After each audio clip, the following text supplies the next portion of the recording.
各种就迄套的，来龙潭贵州毕业，就迄套各种铺。哦，我对各种台湾戏剧学院，古时候我伫戏剧学院读10年。敢唔通我上去去读嘅喏？其實嗰陣時冇上岸到，因為開始學戲嘅。古時候啊，媽媽嘅朋友佢就講：你哋台北有一個學校專門學表演，韓國佢有新嘅戲呢，好多客家戲。古時候對人來講，同風片啊，佢應該同適合戲劇片嚟做戲嘅。我就報名喺度獨招嘛，我就報名去考試，就考到嘅。唔過也有動態段故事去講，因為嗰種是我上嘅完全冇共用。第八年代第八度學嘅表演係戲劇，原來戲劇老戲劇係完全冇共用嘅東西。我愛學武功，我第八要做很多練功啊，然後要拉筋啊等等，非常嘅艱苦。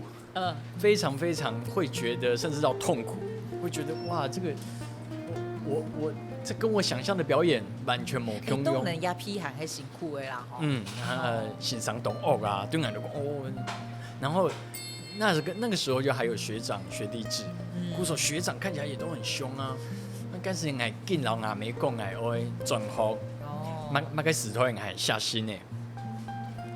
手寫信不？手寫信，然後還會故意在角落滴一滴水，假裝淚水，不管我就是各種方式，然後在學校門口有那個投信的就寄回家，然後爸爸只跟我說，吃得苦中苦，方為人上人，就是堅持一下過了就算了。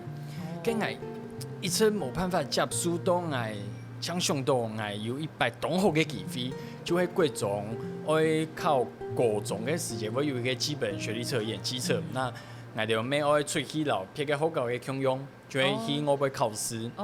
跟種是我哋有一個對我輩來講同大嘅標準，那個標準就是 PR 值要多少。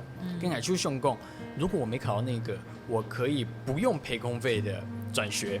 因為學校強迫你離開，因為你成績太差了。那對我來說，那是一個我唯一沒有人能夠阻止我離開的方式。我去考試嘅時間，一個題目都冇看，我就凊彩一下，就是什麼A B C C 就隨便寫。